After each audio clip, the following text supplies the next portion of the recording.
지명 수배범은 누구일까요?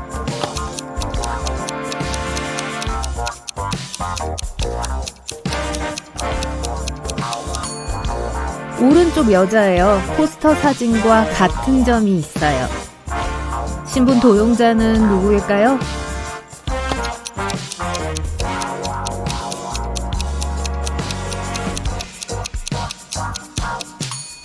오른쪽 남자예요. 그의 진짜 신분증은 가방에서 삐져나와 있어요.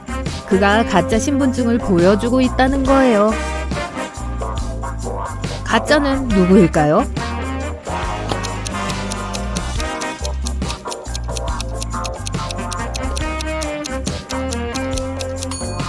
왼쪽 여자예요. 여자는 대본을 거꾸로 읽고 있어요. 배우인 척하고 있을 뿐이라는 거죠.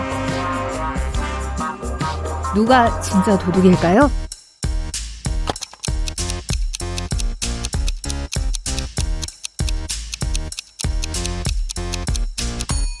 두 남자 모두 도둑이에요. 한 남자가 여자의 주의를 끄는 동안 다른 남자가 여자의 전화기를 훔치려고 해요. 부유한 사업가 윌슨 씨의 유언장이 도난당했습니다. 그때 집에는 윌슨 씨의 아내, 요리사, 집사, 가정부, 정원사 5명이 있었어요. 모두 형사에게 그날 저녁에 무엇을 하고 있었는지 말했어요. 윌슨 부인은 벽난로 옆에 앉아서 술을 놓고 있었어요. 요리사는 아침을 만들고 있었어요.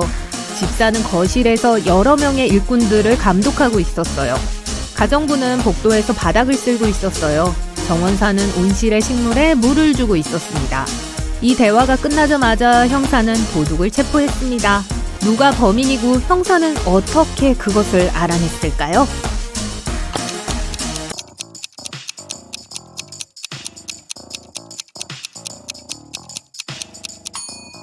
요리사가 도둑이에요. 그는 아침을 준비하고 있었다고 했지만 사건은 저녁에 발생했어요. 릴리는 꽃가게를 운영했어요. 어느 날 경찰로부터 전화가 왔어요. 경찰은 릴리의 가게에 도둑이 들었다고 말했어요. 릴리가 가게에 도착했을 때 유리 조각들이 가게 근처 땅바닥에 흩어져 있었고 가게 안에 있는 화분과 화초들이 부서져 있었어요.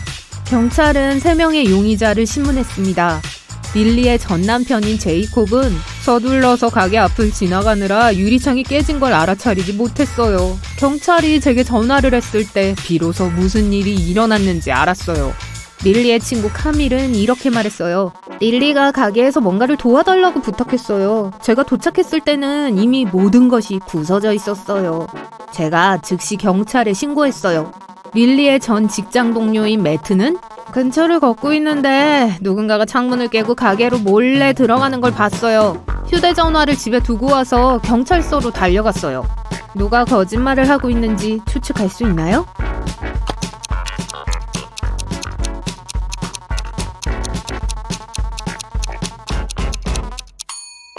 매트가 거짓말을 하고 있어요. 유리 파편이 땅에 떨어져 있었는데 이것은 범인이 창문을 안에서 깨야 했다는 걸 의미합니다.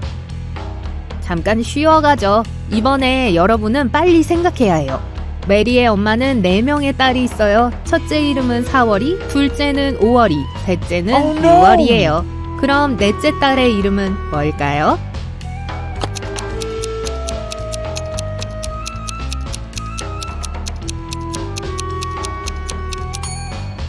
당연히 메리죠. 이 목록에서 나머지와 다른 사람은 누구일까요?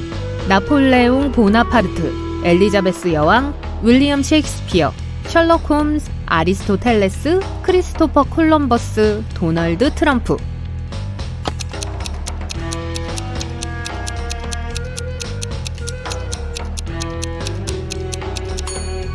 셜록 홈즈예요. 그는 목록에서 유일한 허구의 인물이에요. 8명의 소녀들이 집 안에 있고 각각 무언가로 바쁩니다. 첫 번째 소녀는 저녁을 요리하고 있어요. 두 번째는 벽난로에 불을 붙이고 있어요. 세 번째 소녀는 체스를 하고 있어요. 네 번째는 책을 읽고 있어요. 다섯 번째 소녀는 그림을 그리고 있어요. 여섯 번째는 집 청소를 하고 있어요. 일곱 번째 소녀는 화분에 물을 주고 있어요. 여덟 번째 소녀는 무엇을 하고 있을까요?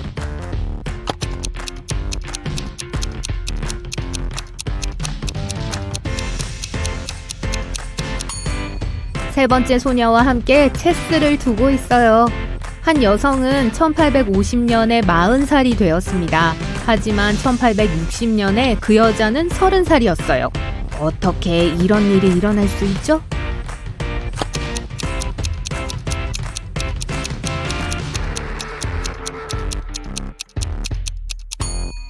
이것은 1860년이 1850년보다 더 먼저일 때만 일어날 수 있습니다. 그 말은 그 여자가 기원전 1850년에 40세, 기원전 1860년에 30세였다는 걸 의미해요. 한 예술가가 공원을 걷고 있을 때 갑자기 비가 내리기 시작했습니다. 그는 머리를 덮을 모자도 우산도 없었어요. 또한 폭우가 너무 심했기 때문에 나무 아래에 숨을 수도 없었습니다. 하지만 그는 머리카락 한 올도 젖지 않았습니다. 어떻게 그런 일이 있을 수 있죠?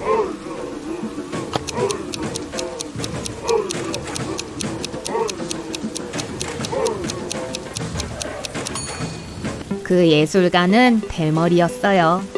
이제 탐정 수수께끼로 돌아가죠. 로버트는 복권으로 100만 달러에 당첨됐어요. 그는 이 사실을 아내를 포함해 아무에게도 말하지 않기로 결정했어요. 집에서 그는 돈을 그림 뒤에 숨겨진 금고에 넣었어요. 다음 날 돈이 사라졌어요. 경찰은 모든 용의자를 신문하기 위해 불렀어요. 로버트의 아내 에밀리는 아침에 남편의 사무실을 청소하러 갔어요. 금고는 열려 있었고 안에는 아무것도 없었어요. 라고 말했어요. 로버트의 사업 파트너인 제임스는 말했어요. 불쌍한 로버트, 항상 복권에 당첨되기를 원했는데. 난 어제 하루 종일 집에서 TV를 봤어요.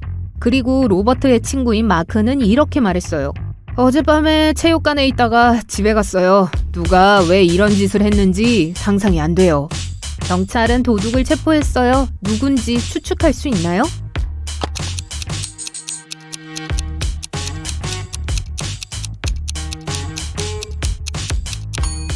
로버트의 사업 파트너가 한 짓이에요. 로버트는 복권에 당첨되었다는 사실을 아무에게도 말하지 않았어요. 아내는 사무실에 들어갔을 때 빈 금고를 알아챘지만 안에 무엇이 있었는지 몰랐어요. 마리나는 피겨스케이팅 선수권 대회에 참가하고 있었어요. 그녀는 매우 강력한 우승 후보자였고 많은 사람들은 그녀가 이길 것이라고 믿었어요. 준비 운동 시간이 다 끝나고 모든 참가자들은 공연을 준비하기 시작했습니다. 마리나가 첫 번째였어요. 그녀는 대단했어요. 하지만 갑자기 발을 헛디뎌 넘어져서 다리가 부러졌고 경기를 계속할 수 없게 됐어요. 레베카는 큰 외국계 회사에서 근무합니다. 어느 날 그녀가 점심을 먹고 사무실에 돌아왔는데 동료들이 극도로 불안해하고 있는 걸 보게 되었죠. 사람들은 누군가 1시간 전에 인사과 매니저를 때려 눕혔다고 서둘러 이야기해줬어요. 경찰에겐 용의자가 3명 있었어요. 로라는 지원자예요. 그녀는 인사과 매니저한테 약간 화가 났다고 했어요. 어쨌든 그가 로라를 엄청 기다리게 한 건 맞아요. 약속 시간 훨씬 지나서까지 말이죠. 밖에서 비를 맞고 있었으니 아마 감기가 걸렸을지도 몰라요. 로라가 말하길, 그래도 전 절대 그를 때리지 않았을 거예요. 그리고 전 그러기엔 너무 약해요. 마케팅 부서에서 일하는 게리는 회사에 온 후로 인사 매니저를 본 적이 없다고 주장합니다. 아침부터 점심때까지 회의를 하고 있었다고 하네요. 연구개발부의 제이콥은 경찰에게 자신은 카푸치노를 사기 위해 자전거를 타고 커피숍에 갔다고 합니다. 방금 돌아왔다고 말이죠. 인사과 매니저를 때려 눕힌 사람은 누굴까요?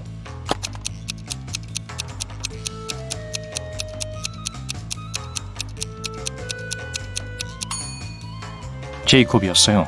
그의 자전거와 옷 모두 말라 있었고 깨끗했죠. 밖에 비가 오는데 어떻게 그게 가능하겠어요? 잭은 어느 도전에 참여하고 있습니다. 사막에서 벌어지는 마지막 단계에 도달했어요. 이제 성공하면 100만 달러를 받게 돼요. 잭은 4개의 냄비 중 하나에서 열쇠를 꺼내야 해요. 첫 번째 냄비 위에는 강한 산이 가득 들은 그릇이 있어요. 두 번째 냄비는 독 있는 거미들로 한 그릇 가득이죠. 세 번째 냄비 위의 그릇에서 잭은 맹렬하게 타오르는 불을 봤어요. 독사가 네 번째 냄비를 덮고 있는 그릇 안에 웅크리고 있네요. 잭은 그릇을 떨어뜨리거나 뒤집을 수 없어요. 그는 어떤 냄비를 골라야 할까요?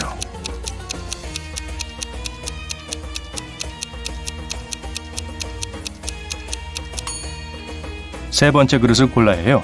모래로 불을 꺼서 열쇠를 얻을 수 있죠. 제이콥은 작은 IT 회사의 오너예요. 레리는 그의 부하 직원이죠. 재능은 굉장한데 그만큼 건망증도 심해요. 그는 자주 멍 때리는 경우가 있어요. 아무에게도 알리지 않고 느닷없이 여행을 가는 것과 같은 게 이 천재에게는 일상이죠. 보통 사장은 레리의 기벽을 못 본 채 해줍니다. 하지만 이번엔 중요한 비즈니스 회의가 시작하려고 해요. 제이콥은 레리가 연구해온 자료가 필요합니다. 그런데 레리가 어디에도 안 보여요. 전화도 안 받아서 아무도 그와 연락이 안 됩니다. 회의를 시작하기 1시간 전 제이콥은 더 이상 기다릴 수 없었어요. 그는 레리의 컴퓨터를 켰지만 암호가 걸려있네요. 글자와 숫자를 임의로 조합해보지만 물론 틀렸죠. 갑자기 작은 창이 화면에 뜹니다. 제이콥은 창에 수수께끼 같은 걸 보게 되죠. Little late late. 잠시 어리둥절했다가 그는 창에 무언가를 타이핑했어요. 그리고 홈 스크린이 떴어요. 컴퓨터 잠금이 해제됐죠. 제이콥이 과연 뭐라고 썼을까요?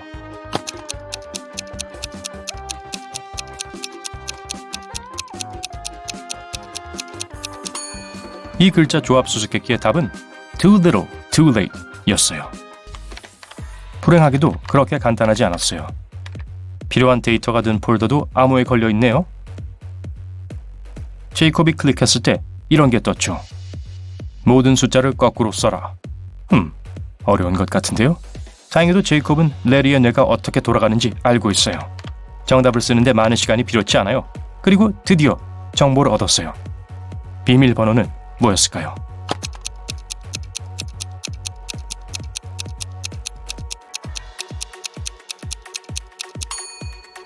자수 뜬모. 자, 됐죠? 모든 숫자를 거꾸로 한 거죠. 카밀라는 개를 무서워해요. 어느 날 공원에서 조깅을 하고 있는데 벤치 근처에 앉아있는 큰 개를 봤어요. 불친절해 보였어요. 개의 목에 걸린 목줄은 1m예요. 카밀라는 자신과 개 사이에 적어도 2m의 공간이 있다면 지나가는 게 안전할 거라고 생각했죠. 하지만 심지어 목줄이 있는데도 개는 그녀를 물었어요. 어째서죠?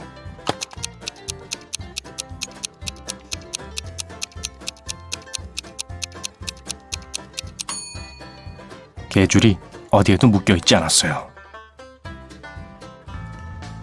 데이비드의 회사는 스마트폰을 위한 새 앱을 개발합니다. 바로 지금 그는 디자이너를 찾고 있어요. 수백 명의 지원자를 받았지만 그중 3명만 뽑았어요. 안젤라의 이력서에는 이렇게 적혀 있어요. 23세, 경험은 많지 않지만 학습 속도가 빠르고 이미 비슷한 앱을 디자인했습니다. 헬렌은 이력서에 이렇게 썼어요. 전 26살이고 4년의 경력이 있습니다. 전 입소문을 타 유명해진 틱톡 스토리를 많이 만들었기 때문에 저를 뽑아주셔야 합니다.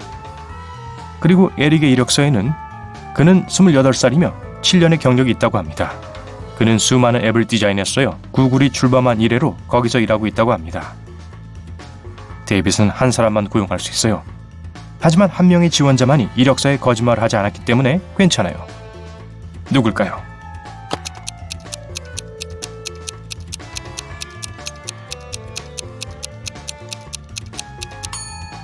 에릭은 7년 근무 경력이 있다고 했는데 구글은 공식적으로 1998년에 출범했어요. 틱톡에는 스토리가 없어요. 그 뜻은 헬렌은 그런 걸 만들지 않았다는 거죠. 데이빗은 안젤라를 고용했어요. 비록 그렇게 오랫동안 일하진 않았지만 정직하고 훌륭한 포트폴리오를 가지고 있었으니까요.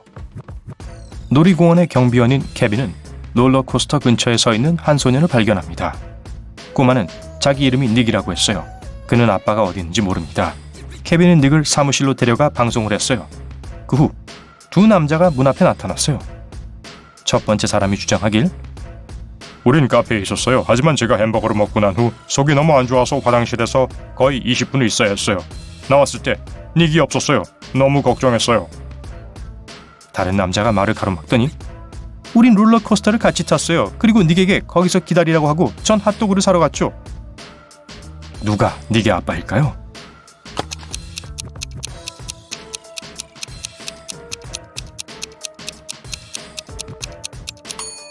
닉은 롤러코스터를 타기엔 너무 작아요.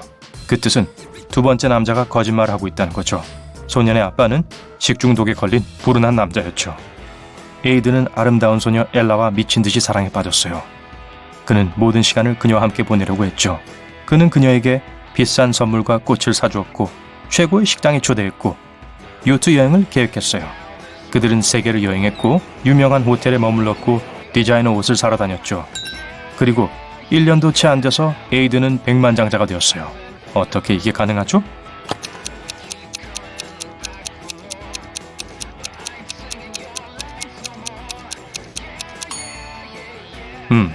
엘라를 만나기 전에 그는 억만장자였어요. 주요 투자자가 파산하기 전까지 카터의 회사는 빠르고 성공적으로 발전했었죠. 카터는 절망했죠. 그는 커피숍을 운영하는 친구인 저스틴을 만나러 갔어요. 기운내! 저스틴이 외쳤죠. 한 부자 사업가가 내 카페에 거의 매일 찾아와. 오늘도 왔다고. 그는 신비주의자고 어떤 소셜미디어 계정도 없어. 그의 재산에 대해 아는 사람은 거의 없지만 난 알고 있지. 가서 네 소개를 해봐. 저스틴은 커피숍 뒤쪽을 가리켰죠.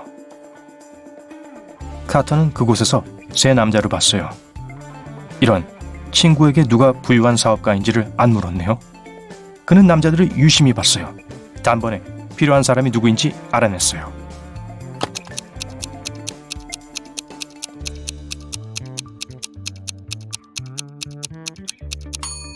가운데 있는 사람은 아니에요. 1,000원짜리 가방을 갖고 있잖아요. 오른쪽에 있는 사람은 부자일 수 있겠지만 인스타그램 스토리를 녹화하는 중이네요. 그 사업가는 어떠한 소셜미디어에도 활동하지 않는다고 했죠. 그렇다면 카터에게 필요한 사람은 왼쪽에 있다는 뜻이죠.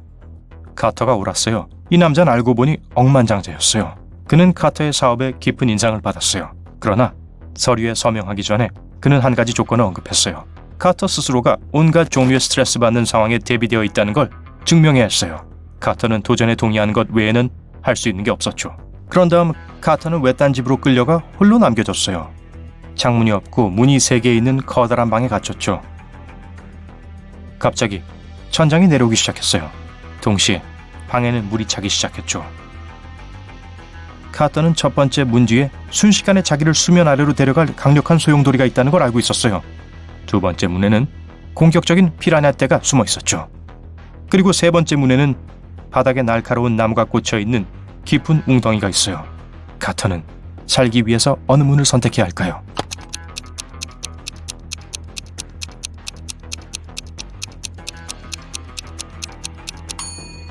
카터는 세 번째 문을 골랐어요. 일단 구덩이에 물이 가득 차오르자 그는 뾰족한 창 위를 헤엄쳐 성공적으로 덫에서 탈출했죠.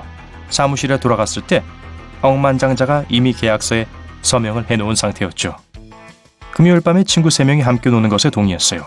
그중 한 명인 브라이언이 피자를 가져오는 임무를 맡았죠. 하지만 그는 매우 늦었고 친구들은 굶주리고 있었어요. 이상하게도 브라이언은 친구들의 전화를 받지 않았어요. 하지만 1시간쯤 후에 그는 친구들에게 셀카를 보냈어요. 사진에 그는 자기 차 옆에 서 있었어요. 그러고 나서 보낸 문자에는 기름이 떨어졌다고 적혀 있었죠. 그는 주유소에서 차에 기름을 넣고 있었어요. 하지만 친구들은 브라이언의 변명을 믿지 않았어요. 왜일까요?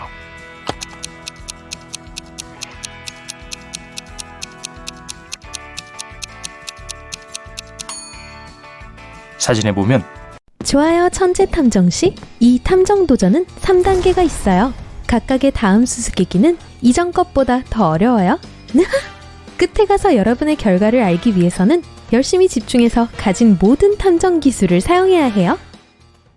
1단계. 안토니는 대학에서 20분 거리에 있는 마을 남쪽에 살아요. 마크의 집은 북쪽에 있고 조금 더 가까워요. 딱 10분 거리죠. 이들의 강의는 같은 시간에 시작되고 이 둘은 항상 수업 가는 길에 공원에서 만나요. 이런 일이 일어나면 대학 건물에서는 보통 누가 더 멀리 있을까요?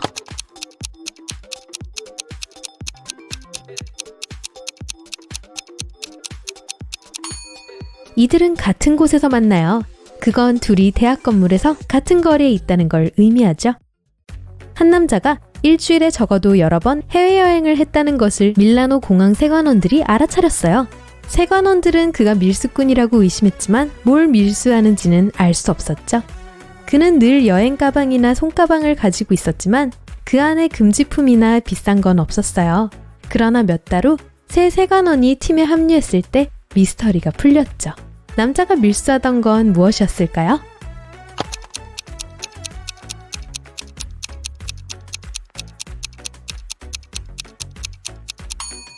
그는 디자이너 가방과 여행 가방을 밀수하고 있었어요. 형사 댄 카를로스는 자신의 시계를 훔친 범인을 따라가고 있어요. 이 사람은 댄은 이 사람이 남자인지 여자인지는 못 봤어요. 병원 건물로 달려가 안으로 사라져버렸어요. 형사가 문으로 달려갔을 때 그는 환자를 진찰하는 2명의 의사를 보았어요. 둘 중 하나는 자기가 찾고 있던 범인임에 틀림없죠. 하지만 누구죠?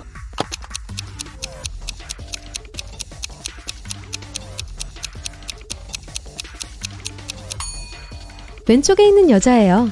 청진기의 이어피스가 귀에 있지 않았거든요.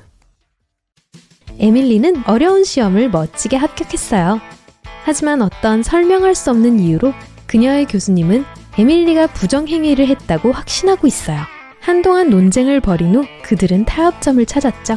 만약 교수가 주는 수수께끼 하나를 에밀리가 풀면 그녀는 높은 점수를 유지할 수 있게 돼요. 교수님이 그녀에게 건네준 종이에는 집이라는 단어 하나만 있었어요. 에밀리는 답을 찾는데 많은 시간이 필요하지 않았죠. 뭘까요?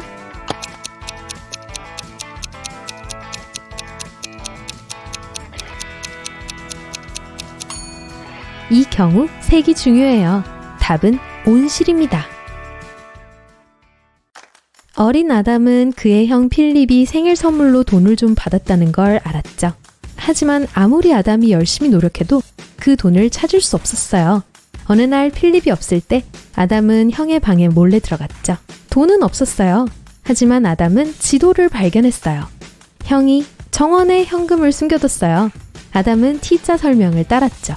왼쪽으로 10걸음, 오른쪽으로 15걸음, 그런 다음 앞으로 8걸음. 여기 있나봐요.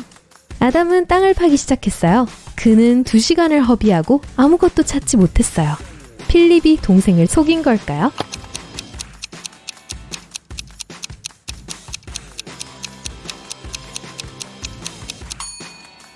아담의 걸음은 형의 걸음보다 폭이 훨씬 작았던 거예요. 그래서 엉뚱한 곳을 파고 있었던 거죠. 2단계.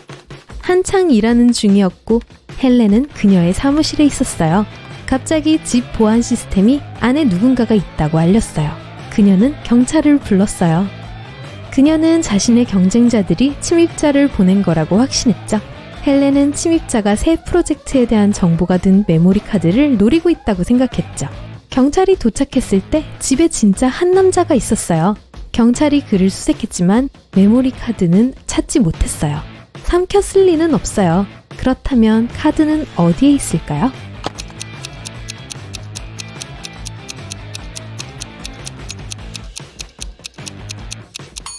경찰이 그를 잡았을 때 그 남자는 몰래 메모리 카드를 한 경찰관 주머니에 넣었죠. 수색을 당한 후 범인은 카드를 다시 손에 넣었죠. 스키 리조트의 매니저가 실종됐어요. 경찰은 호텔에 묵고 있는 3사람을 의심하고 있어요. 불행히도 아무도 이 사람들을 찾을 수 없었어요. 아마 스키를 타며 내려가고 있겠죠? 경찰들은 더 이상 지체할 수 없어서 그들의 방을 조사하기로 합니다. 용의자들의 물건을 보고 매니저의 실종 배우에 누가 있는지 말해주세요.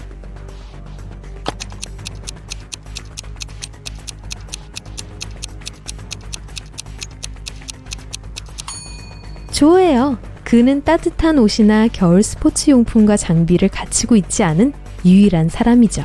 그가 휴양지에 놀려고 온 건 아니란 거죠. 부유한 여행자인 제이슨은 해변에 있는 작지만 비싼 호텔에 머물렀어요. 강풍급의 강한 폭풍우가 몰아치는 동안 정전이 일어났었죠. 온 지역이 암흑 속으로 빠졌어요. 사람들은 적어도 2시간 동안 전기 없이 지냈어요. 문제가 마침내 해결되었어요. 하지만 제이슨은 소란을 틈타 누군가가 현금으로 가득한 그의 지갑과 자신의 모든 신용카드를 갖고 갔다는 걸 알게 되었죠. 경찰이 도착해서 그 시간에 호텔에 있었던 사람들을 신문했어요. 접수원인 저스틴은 형사에게 자기는 지하실에 있었다고 했어요. 비상발전기를 가동시키려고 했었다네요. 불행히도 성공하진 못했죠. 다른 사람인 니콜은 자신은 정전이 일어나기 1시간 전에 도착했다고 했어요. 그녀는 기진맥진했죠. 몇 개의 초에 불을 붙이고 짐을 풀고 씻고 잠자리에 들었대요. 호텔 기사인 그레고리는 공항에 있었다고 했어요. 새 손님이 도착해서 데리러 갔대요. 경찰은 누가 거짓말하는지 바로 알아냈죠. 여러분도 알 수 있나요?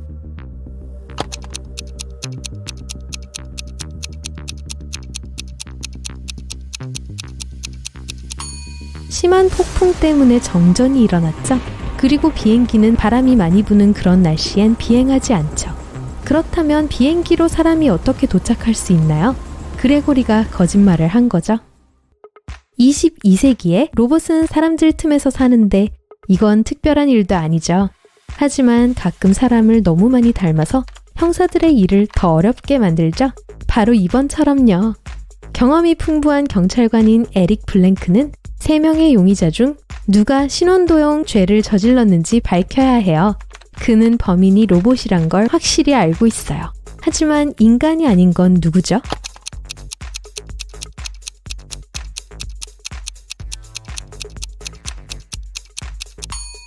가운데에 있는 여자예요. 목 옆에 USB 포트가 있네요. 3단계. 마리아는 매우 중요한 스포츠 경기에 참여해야 해요. 하지만 행사가 있기 며칠 전 그녀가 사라졌다는 걸 그녀의 남자친구인 키스가 알게 되었어요. 그녀가 남긴 건 쪽지뿐이었어요. 미안해, 떠나야 했어. 우린 서로 다시 만나지 못할 거야. 내 언니 제니에게 전화해줘. 전화번호는 2121-736362야. 메시지를 받고 혼란스러운 키스는 경찰서로 갔어요. 제 생각에 마리아가 강제로 끌려가서 강제로 이 쪽지를 쓴 것 같아요. 그녀는 외동이고 언니는 없어요. 경찰은 수사에 착수했어요. 실종 배후에 있을 만한 3사람을 찾았죠. 마리아의 경쟁자인 셰럴은 경기 전에 쉬면서 자신의 엄마 집에 있었다고 했어요. 셰럴의 코치인 아론은 경찰에게 체육관에서 모든 시간을 보냈다고 했어요. 그리고 마리아의 코치인 카일은 몸이 좋지 않아서 침대에 있었다고 했어요. 마리아가 어디 있는지 누가 알고 있을까요?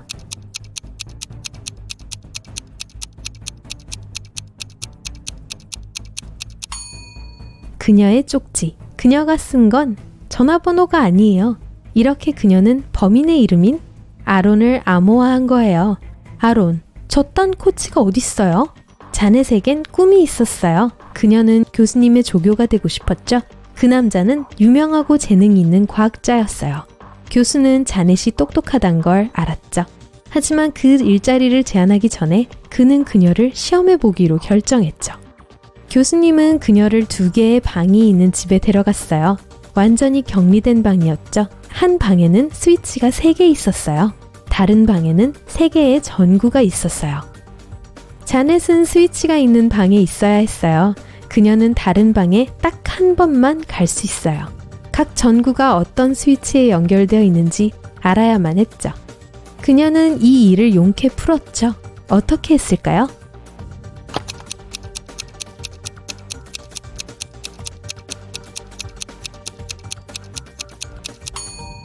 첫 번째 스위치를 누르고 잠시 기다렸어요. 그리고 나서 껐죠. 그런 다음 2번째 스위치를 켜고 전구가 있는 방에 들어갔죠. 전구 하나가 켜져 있었는데 2번째 스위치에 연결된 전구였죠. 자넷은 남아있는 전구들을 만졌어요. 따뜻한 것은 첫 번째 스위치에 연결된 것이었고 차가운 것은 3번째 스위치에 연결되어 있는 것이었죠. 카일은 아파트 6층에 살아요. 한 번은 그는 발코니에서 커피를 마시고 있었어요. 갑자기 그는 그의 맞은편 건물 8층에 있는 한 여자를 발견했어요. 그녀는 창문을 열고 엄청난 힘으로 뭔가를 던졌어요. 1분도 안 돼서 카일은 벌떡 일어나 구급차를 부르러 달려갔어요. 그들은 곧 도착했고 그 여자를 급히 병원으로 데려갔어요. 그 여자가 창문 밖으로 뭘 던진 걸까요?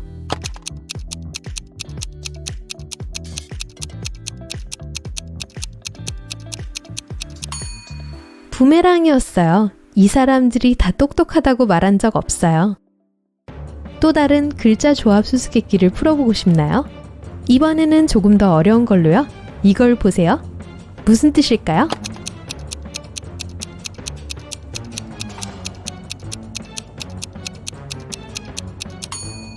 숫자가 많을수록 안전하다. 첫 번째 단계를 통과했다면 여러분은 다른 사람들보다 더 나은 논리적 기술을 갖고 있어요. 더 많은 탐정 영화를 본다면 여러분의 관찰 능력이 더 날카로워질 수 있어요. 2단계를 통과했다면 축하해요. 당신은 아마 튼튼한 사고, 분석적 사고 능력을 갖고 있을 겁니다. 세부 사항에 조금만 더 주의를 기울이세요. 만약 3단계를 다 넘겼다면 와, 대단해요. 극소수의 사람들만이 여기에 도달할 수 있어요. 사람들은 어려운 상황에서 여러분에게 조언을 구할 거예요. 왜냐하면 여러분은 어느 문제에 대한 해결책도 다 찾을 수 있기 때문에. 누구의 아내가 흡혈귀일까요?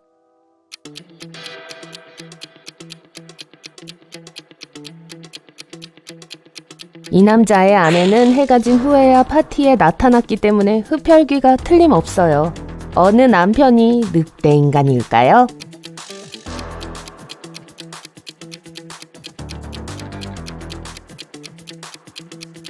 왼쪽 여자는 고양이 털을 쓰고 있어요. 보이시죠?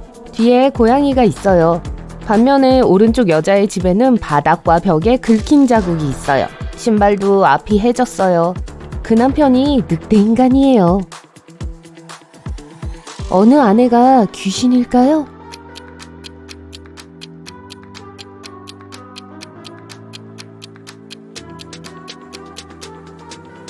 오른쪽 여자는 귀신 의상을 입고 있어요. 할로윈이죠. 왼쪽 여자는 발이 없기 때문에 진짜 귀신이에요. 어느 남자가 좀비일까요?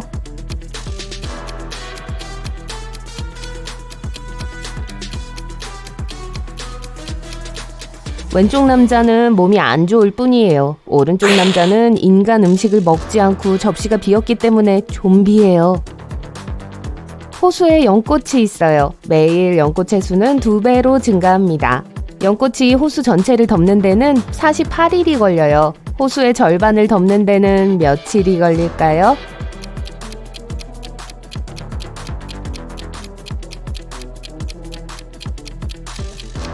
(47일이에요) 매일 연꽃의 수가 2배로 증가한다고 했어요. 48일째 되는 날 호수는 연꽃으로 뒤덮여요.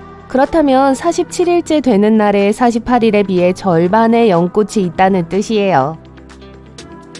잭은 누군가 그의 잔디밭을 정기적으로 망치고 있다는 걸 알게 됐어요. 그는 카메라를 설치하고 누가 집에 가장 자주 오는지를 알아보기로 했어요. 사이로 그는 녹화 테이프를 확인하고 누가 범인인지 알아냈어요. 여러분도 아시겠어요?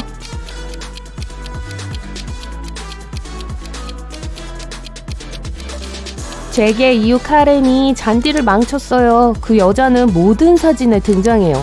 알아보지 못하도록 변장을 하기도 했어요. 운전면허가 없는 여자가 있었어요. 철도 건널목에서 차단기가 내려오는데도 정지하지 않았어요. 그러고 나서 정지 표지판도 무시하고 일방통행길에서 반대 방향으로 갔고 사거리를 3번 지난 후에야 멈췄어요. 교통경찰은 그걸 다 봤지만 여자를 막지 않았어요. 왜죠?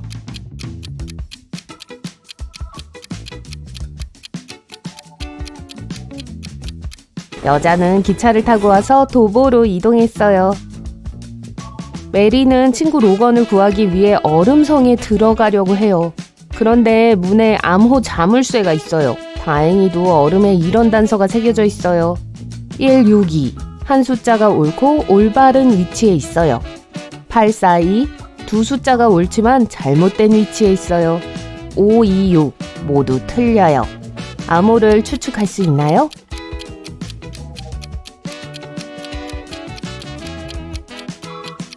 암호는 184입니다. 우선 2와 6은 제외시킵니다. 왜냐면 5, 2, 6은 모두 틀렸다고 했으니까요.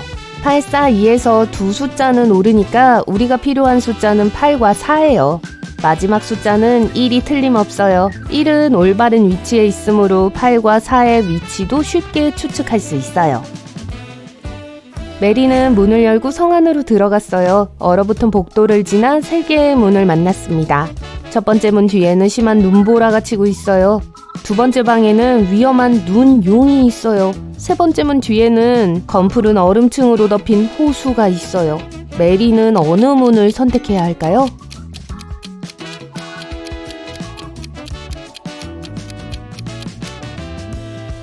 용이 있는 곳은 안 돼요. 검푸른 얼음은 얇고 위험해요. 메리는 호수에 빠질 거예요. 첫 번째 문이 최상의 선택이에요.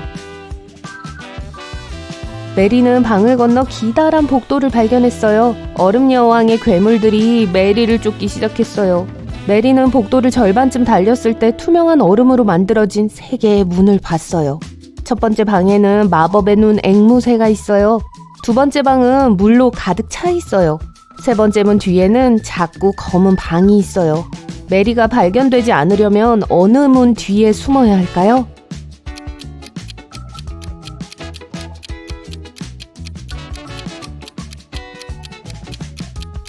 첫 번째 문 뒤에 있는 얼음 여왕의 앵무새는 메리를 보면 비명을 지를 거예요. 세 번째 문은 좋은 선택이 아닌데 문이 투명한 얼음으로 만들어져 있어서 괴물들이 메리를 금방 발견할 거예요. 두 번째 문이 최상의 선택이에요. 메리는 헤엄을 쳐 도망쳤고 커다란 홀에 도착했어요. 로건을 발견하고 함께 도망가려고 하는데 얼음 여왕이 그들을 우리에 가뒀어요. 우리 옆에는 3개의 레버가 있고 얼음 여왕은 메리에게 이런 힌트를 줬어요. 첫 번째 레버는 우리를 열지만 그들은 얼음처럼 차가운 지하 호수로 떨어질 거예요. 두 번째 레버는 성 안에 있는 모든 우리를 열고 그 안에 있는 모든 괴물들을 풀어줄 거예요. 세 번째 레버는 우리는 열지만 오직 한 사람만 빠져나갈 수 있어요. 둘은 무엇을 해야 할까요?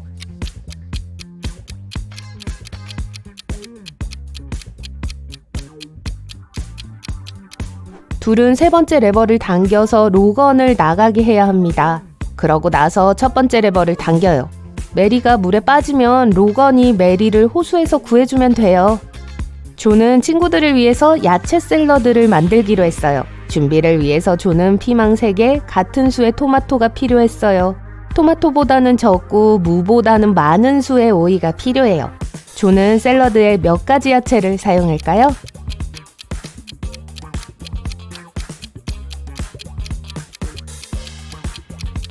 9가지, 피망 3개, 토마토 3개, 오이 2개, 무 1. 한 교수가 점심을 먹으러 나갈 때 세 학생이 강의실에 남아 있었어요. 교수가 돌아왔을 때 중요한 시험의 답안지가 사라졌다는 걸 알게 됐어요. 그는 학생들을 신문했어요. 카일이 말했어요.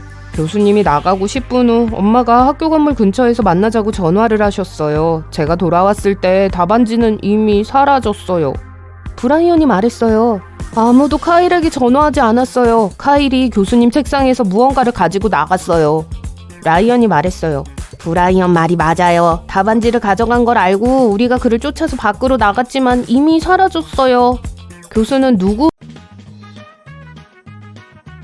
새 친구 콜, 헤일리, 벤은 우정여행을 떠났습니다. 브라질에서 스카이다이빙을 하기로 했죠. 이제 비행기에서 뛰어내리기 바로 직전입니다. 이들 중 누가 위험에 처해 있나요?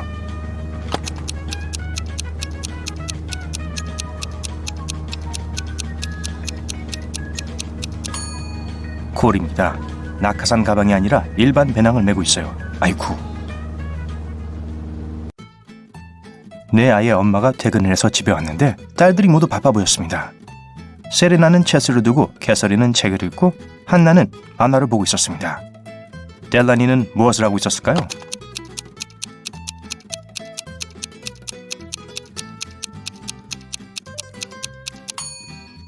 델라니는 세레나와 체스를 하고 있습니다. 개학 전날, 미아라는 학생이 실종되었습니다. 경찰이 신문을 위해 학교로 왔습니다. 4명의 용의자가 있습니다.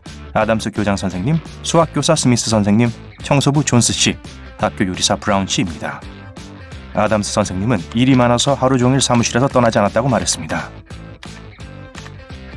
스미스 선생님은 수업이 끝난 직후 중간고사 채점을 하느라 교실을 떠나지 않았다고 말했습니다.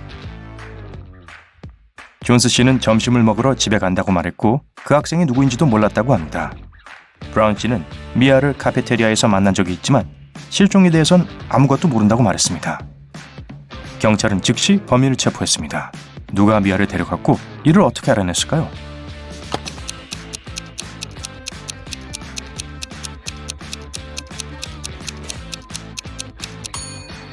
범인은 수학교사 스미스 선생님이었습니다. 중간고사를 채점한다고 했는데 그날은 개학날이었거든요. 에스미는 숲에서 길을 잃었습니다. 하루 종일 숲을 헤맸어요. 마침내 해질녘에 그녀는 마녀가 살고 있는 으스스한 집에 도착했어요. 달리 갈 곳이 없어서 도움을 요청하러 그 집에 들어갔습니다. 마녀는 게임을 하자고 제안했습니다. 한 가지 질문을 하고 에스미가 답을 맞히면 마녀는 에스미를 숲에서 나가게 해주고, 만약 틀린다면 영원히 에스미를 하녀로 부리겠다고 했죠. 에스미는 동의할 수밖에 없었습니다. 마녀의 질문입니다. 행복할 때 너를 슬프게 하고 슬플 때 너를 행복하게 하는 말은 무엇이지? 여러분, 에스미를 도와줄 수 있나요?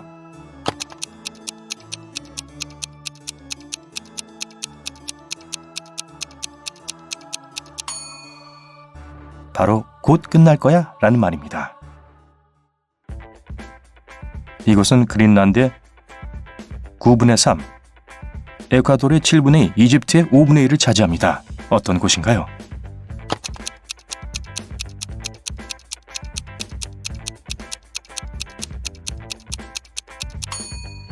그리스입니다. 아내도 아이도 친척도 없는 늙은 왕이 있었습니다. 왕위 계승자가 없었기 때문에 그는 계승자를 찾기로 했습니다. 그는 그 나라의 모든 아이들에게 씨앗을 주었고, 가장 아름다운 식물을 기르는 사람이 성에서 살면서 왕이나 왕비가 될 것이라고 말했습니다. 1년 후 아이들은 온갖 종류의 멋진 식물을 가지고 돌아왔습니다. 단 한 명의 소녀 제이는 아무것도 없이 돌아왔고 씨앗이 자라지 않았다고 말했어요. 왕은 그녀를 자신의 후계자로 삼았습니다. 이유를 설명해 보시겠어요?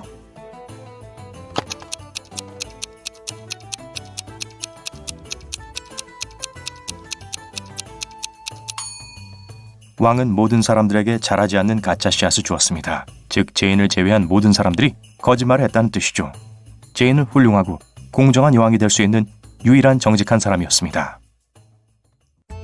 앨리스는 빵 한 덩어리를 12초 안에 4조각으로 자릅니다. 같은 빵을 5조각으로 자르는데 얼마나 많은 시간이 들까요?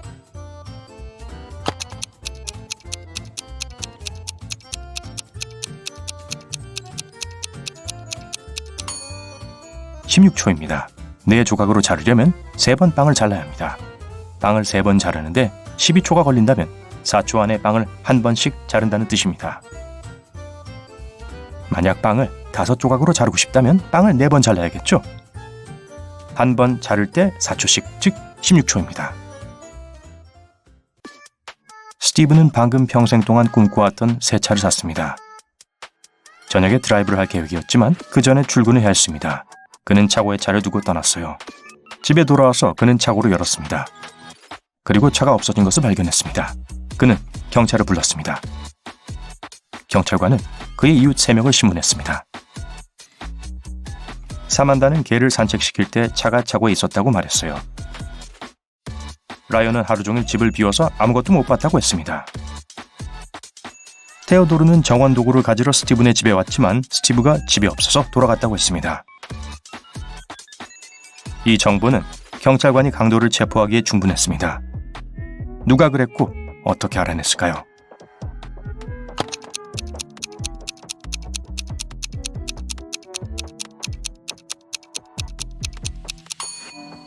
범인은 사만다였어요.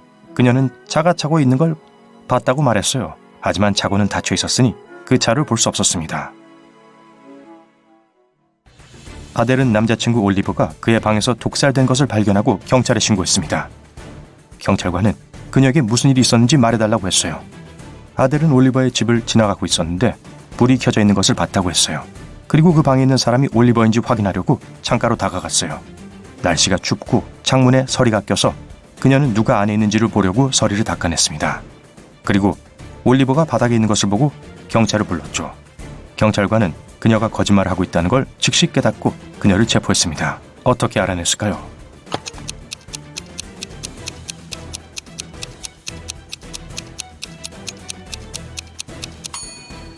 아델은 올리버를 보기 위해 창문에서 서리를 닦아냈다고 말했지만 하지만 이건 불가능합니다. 왜냐하면 서리는 창문 안쪽 표면에 끼기 때문입니다. 그러니 방 안쪽에 끼었겠죠. 아담은 아내 브룩에게 매우 비싼 다이아몬드 귀걸이를 보내고 싶어 합니다. 문제는 잠금 장치 없이 우편물을 보내면 항상 도둑을 맞는다는 거예요. 아담과 브룩 둘 다 자물쇠가 몇 개 있었지만 서로의 자물쇠를 열 수 있는 열쇠가 없었어요. 그럼에도 불구하고 아담은 귀걸이를 보내고 브룩은 귀걸이를 잘 받았습니다. 어떻게 한 걸까요?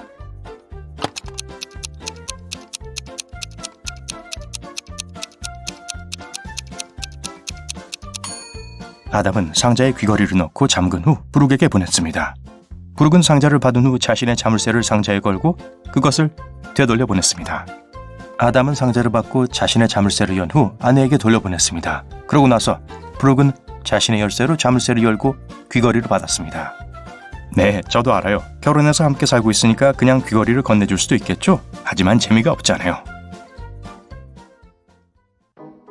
내 아이의 아버지인 제임스는 큰딸 퀸이 장을 볼 때 쓸 수 있도록 $50를 부엌 식탁에 놓고 출근했습니다. 그가 집에 돌아왔을 때 집엔 음식이 없었어요. 퀸은 제임스가 돈을 한 푼도 남기지 않았기 때문에 장을 보지 못했다고 말했어요. 제임스는 다른 세 아이들을 내려오게 해서 이들에게 돈에 대해 물었습니다. 베벌리는 식탁 위에 있는 돈을 보았지만 건드리지 않았다고 했어요. 케나는 창문을 열고 돈이 날아가지 않도록 책 밑에 넣었다고 말했어요. 오웬은 57쪽과 58쪽 사이에 지폐를 책 안에 넣었다고 말했어요. 누가 거짓말을 하고 있는지 아시겠어요?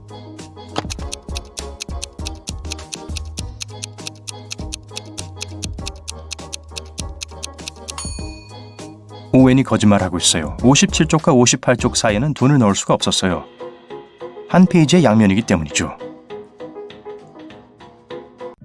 에스미는 다시 숲에서 길을 잃었습니다. 이번에 에스미는 이틀 동안 헤맸지만 적어도 마녀의 집은 찾을 수 있었어요. 그들이 다시 만났을 때 마녀는 에스미를 위한 또 다른 게임을 했습니다. 마녀에겐 두 개의 똑같은 카드가 있는데 이 중 한 장에는 자유, 다른 한 장에는 머물기라고 적혀 있다고 말했어요. 에스미는 하나만 고를 수 있었습니다. 만약 자유라고 적힌 카드를 고른다면 그녀는 집에 돌아갈 수 있습니다. 하지만 머물기 카드를 고른다면 영원히 그곳에 머물러야 했죠. 이번에 마녀는 에스미가 탈출할 기회를 남기고 싶어 하지 않았어요. 그래서 마녀는 두 장의 카드에 머물기를 썼어요. 에스미는 마녀가 그렇게 할 것이라고 예상을 했죠. 그녀는 마녀를 간신히 이기고 집에 돌아올 수 있었어요. 어떻게 그럴 수 있었을까요?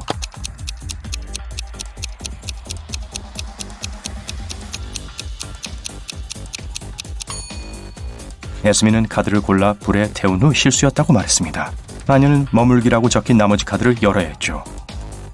규칙에 따르면 카드에는 다른 말이 쓰여 있어야 했기 때문에 마녀는 에스미가 고르고 태운 다른 카드가 자유 카드라는 데 동의해야만 했죠. 잭슨은 난파당한 후 무인도에 도착했습니다. 다행히도 약은 여전히 가지고 있었어요. 파란색 알약과 빨간색 알약이 각각 2개씩 있었죠. 그는 정확히 하나의 빨간 알약과 하나의 파란 알약을 먹어야 합니다. 하지만 잭슨이 앞이 안 보여 약을 구분할 수 없습니다. 그를 도와줄 사람도 아무도 없어요. 어떻게 약을 먹을 수 있을까요?